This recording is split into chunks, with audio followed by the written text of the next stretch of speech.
కోసం అష్టకష్టాలు పడి కాస్త జాగను తీసుకుంటే ఎల్ఆర్ఎస్ తో జేబులకు చిల్లులు వేస్తున్న కాంగ్రెస్ ప్రభుత్వం సొంతింటి కల నెరవేర్చుకునేందుకు అష్టకష్టాలు పడుతూ ఫ్లాట్ కొనుగోలు చేసుకున్న పేద మధ్యతరగతి కుటుంబాలకు కాంగ్రెస్ ప్రభుత్వం ఎల్ఆర్ఎస్ తో జేబులకు చిల్లు పెడుతోంది.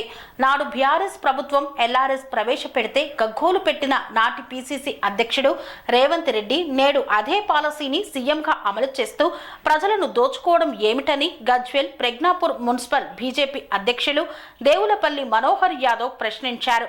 ఈ సందర్భంగా గజ్వేల్ ప్రజ్ఞాపూర్ మున్సిపల్ బీజేపీ అధ్యక్షులు దేవులపల్లి మనోహర్ యాదవ్ మాట్లాడుతూ బీఆర్ఎస్ ప్రభుత్వ హయాంలో ఎల్ఆర్ఎస్ పేరు మీద 1000 రూపాయలు చెల్లించిన వారి ఫ్లాట్ల వద్దకు 6 నెలల నుండి రెవెన్యూ, పంచాయతీరాజ్, ఇరిగేషన్ డిపార్ట్మెంట్ వారు ఫోటో తీసి రిపోర్టు తయారు చేసి నేడు పంచాయతీ కార్యదర్శులతో ఒక్కో వ్యక్తి నుండి ఎల్ఆర్ఎస్ పేరు మీద ఫీజు గుంటకు 10,000 నుండి 20,000 వరకు దండుకుంటున్నారు. మరో విచిత్రం ఏమిటంటే గజ్వేలిలో ఇంటి పర్మిషన్ తీసుకున్న సమయంలో ఎల్ఆర్ఎస్ రెగ్యులేషన్ పేరు మీద లక్షల రూపాయలను ప్రభుత్వం దోచుకున్న కుటుంబాలకు సైతం మళ్లీ ఎల్ఆర్ఎస్ ఫీజు చెల్లించాలని వేధించడం ఇదేనా ప్రజా ప్రభుత్వం అని మండిపడ్డారు.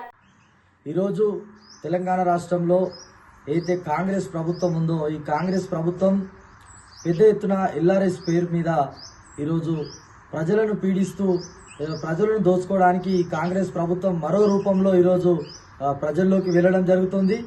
ఏదైతే గతంలో చంద్రశేఖర్ రావు గారు ముఖ్యమంత్రిగా ఉన్నప్పుడు గత బీఆర్ఎస్ ప్రభుత్వంలో ఎల్ఆర్ఎస్ ఏదైతే ఆ ప్రభుత్వం అమలు చేస్తే నాడు పీసీసీ అధ్యక్షుడిగా ఇదే ముఖ్యమంత్రి గారు ఖండించి ఈరోజు ఎల్ఆర్ఎస్ను ఏ విధంగా మీరు వసూలు చేస్తారని చెప్పి ఖండించిన రేవంత్ రెడ్డి గారు ఈరోజు అదేవిధంగా మేము గతంలో భారతీయ జనతా పార్టీ ఆధ్వర్యంలో పెద్ద ఎత్తున ఎంఆర్ఓల కార్యాలయం ముందు, జిల్లా కలెక్టరేట్ల ముందును నాడు బీఆర్ఎస్ ప్రభుత్వం మీద ఒత్తిడి చేసి ఈరోజు ఎల్ఆర్ఎస్ పై వెనుకడుగు వేపించిన ఘనత ఈరోజు ఆనాడు భారతీయ జనతా పార్టీది. అదే పీసీసీ అధ్యక్షునిగా ఆనాడు రేవంత్ రెడ్డి గారు ఖండించి ఈనాడు ముఖ్యమంత్రిగా బాధ్యతలు తీసుకున్న తర్వాత ఈరోజు ఎల్ఆర్ఎస్ను ఈరోజు మళ్ళా ప్రజలలోకి తీసుకొచ్చి ఎల్ఆర్ఎస్ పేరుతోని ప్రజలను ఇబ్బందులకు గురి చేయాలని చెప్పి ఈ కాంగ్రెస్ ప్రభుత్వం చూస్తూ ఉంది. వెంటనే ఈ కాంగ్రెస్ ప్రభుత్వం ఎల్ఆర్ఎస్ను ఈరోజు ఆపాలని చెప్పి మేము డిమాండ్ చేస్తూ ఉన్నాం. అదేవిధంగా ఈరోజు గ్రామాలలో ఏదైతే పంచాయతీరాజ్ కార్యదర్శులతోని ఈరోజు గుంటకు 10,000, 20,000 చొప్పున ఈరోజు ఎల్ఆర్ఎస్ పేరుతోని ఈరోజు ప్రజలను ఇబ్బందికి గురి చేయడానికి కాంగ్రెస్ ప్రభుత్వం పూనుకుంది. వెంటనే ఏదైతే ఎల్ఆర్ఎస్ను మేము ఆపాలని చెప్పి ఎల్ఆర్ఎస్ పేరుతోని ప్రజలను దోచుకోవడానికి ఏదైతే కాంగ్రెస్ విధానం ఉందో దాన్ని మేము తీవ్రంగా ఖండిస్తూ ఉన్నాం. భారతీయ జనతా పార్టీ పక్షాన ఒకటే డిమాండ్ చేస్తూ ఉన్నాం, వెంటనే ఎల్ఆర్ఎస్ విధానాన్ని ఆపాలని చెప్పి మేము ఈ రాష్ట్ర ప్రభుత్వాన్ని ఈరోజు డిమాండ్ చేస్తూ ఉన్నాం. కన్స్ట్రక్షన్ రంగాలలో దశాబ్దపు అనుభవంతో కస్టమర్ల మరియు శ్రేయోభిలాషుల మన్ననలను, నమ్మకాన్ని గెలుపొందిన సంస్థ విఆర్ఆర్ కన్స్ట్రక్షన్స్. నాణ్యతకు, నమ్మకానికి మారుపేరు విఆర్ఆర్ కన్స్ట్రక్షన్స్.